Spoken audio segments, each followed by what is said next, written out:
तहरीक इंसाफ के लिए मुश्किलात फिर बढ़ती नजर आ रही हैं। परवेज खटक भी 9 मई के वाकयात को सोचा समझा मंसूबा करार दे रहे हैं। इससे पहले असद उमर कह चुके हैं कि जिस तरफ चीजें जा रही थी 9 मई को वो होता हुआ नजर आया। फिर फयाजुल हसन चौहान कह चुके हैं कि इमरान खान ने रिहाई के बाद 14 मई की मीटिंग में 9 मई के वाकयात की मजम्मत करने से मना कर दिया था। और परवेज खटक ने तहरीक इंसाफ के शो कॉज नोटिस का जवाब देने से इनकार करते हुए कहा है कि मैं कोई सरकारी मुलाजिम नहीं हूं जो शो कॉज नोटिस का जवाब दूं। मुझे शो कॉज नोटिस की कोई परवाह नहीं है। 9 मई का वाकया चेयरमैन पीटीआई की चंद लोगों से मुशावरत का नतीजा है। इमरान खान को हमेशा मस्बत सियासत और मस्बत सोच का दर्ज दिया, मगर उनकी सोच और एजेंडा कुछ और था। परवेज खटक के बयान पर रद्द-ए-अमल में तहरीक इंसाफ ने बयान जारी किया कि परवेज खटक ने चेयरमैन पीटीआई को 9 मई के वाकयात का जिम्मेदार ठहराया, जो कि सरासर झूठ और बेहुदा इल्जाम है। परवेज खटक बतौर सूबाई सदर पार्टी के तमाम फैसलों में मुकम्मल तौर पर शरीक होने के साथ साथ इस्टेब्लिशमेंट के साथ भी राब्ते में थे। ये सारी सूरत हाल पैदा हो रही है। हमारे साथ सीनियर साफी तज़क्कार सलीम साफी साहब मौजूद हैं। साफी साहब बहुत शुक्रिया हमेशा में ज्वाइन करने के लिए। साफी साहब ये क्या हो रहा है? ये तीसरे रहनुमा हैं, इसके अलावा भी कुछ रहनुमा कह चुके हैं जो 9 मई के वाकयात में कोई एक सोचा समझा मंसूबा, एक हिकमत अमली करार देते नजर आते हैं। या क्या कोई गवाह बनने जा रहे हैं, कुछ और होने जा रहा है, क्या होने जा रहा है? देखिए शाहज़ीब, एक तो हम जैसे तालिब इल्मों की भी जो अपनी तहकीक है वो ये है कि उस दिन असल में ये हुआ था कि खान साहब ने पूरी पार्टी को, और वो परवेज़ खटक हो या शेख रशीद हो या असद उमर हो या ABCD, सबको ये बता दिया था कि जब मैं गिरफ्तार हो जाऊं तो आपको निकलना है। लेकिन मखसूस लोग थे हर सूबे में कि उनको सिर्फ ये बताया गया था कि आपने उस तरफ मामले को डायरेक्ट करना है। तो ये बात तो उनकी दुरुस्त है, और ये बात भी उनकी हमारी मालूमात पहले से ये थी, जिसकी आज उन्होंने इतने एक बड़े लीडर ने उसकी तस्दीक कर दी कि ये एक मुनज़्ज़म मंसूबा था। और परवेज़ खटक साहब तो शायद उन लोगों में ना हैं कि जो अदालतों में वादमाप गवाह बन जाए या उनको बनाया जाए, लेकिन मेरी अपनी मालूमात ये है कि काफ़ी सारे लोग जो उस प्लान का हिस्सा थे, उन प्लेन वालों में भी वादमाप गवाह बनने को तैयार हैं। अच्छा, तो जो 9 मई के वाकयात में लोग गिरफ्तार हो गए, उनके लिए मुश्किलात बढ़ती नजर आएंगी या ये दायरा फैल सकता है?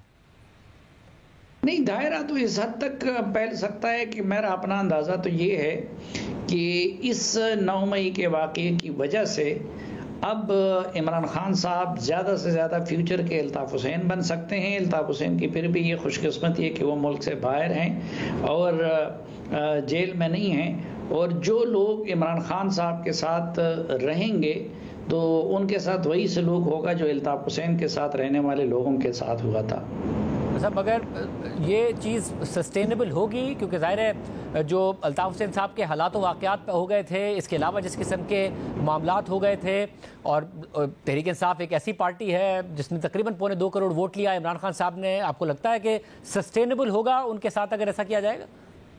नहीं है, उसके बरक्स तो आप देखें कि जो MQM थी वो एक आइडियोलॉजिकल तंजीम थी, वो रद्द-ए-अमल में बनी हुई थी।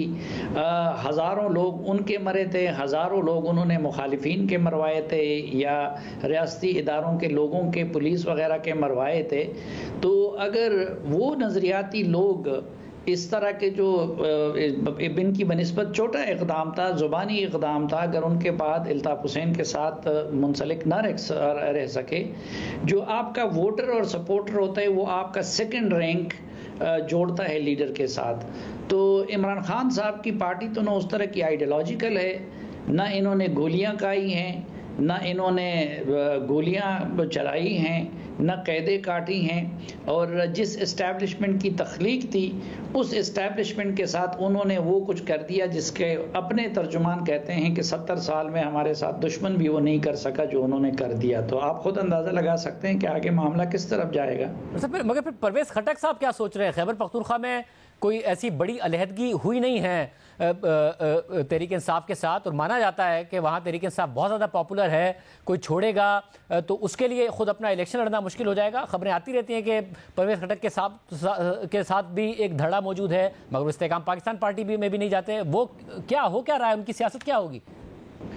शाहजेब, एक तो ये कि पख्तून कल्चर की वजह से खैबर पख्तूनख्वा की सियासत के डायनामिक्स थोड़े से मुख्तलिफ हैं। फिर खैबर पख्तूनख्वा के अंदर भी अगर आप देखें तो हज़ारा के अलग डायनामिक्स हैं और पेशावर वैली के अलग पॉलिटिकल डायनामिक्स है और साउथ के अलग पॉलिटिकल डायनामिक्स हैं। लेकिन परवेज़ खटक साहब हकीकी मानों में वहाँ पे पीटीआई के लीडर भी समझे जाते थे और अब बचाव के लिए एक छतरी भी थे।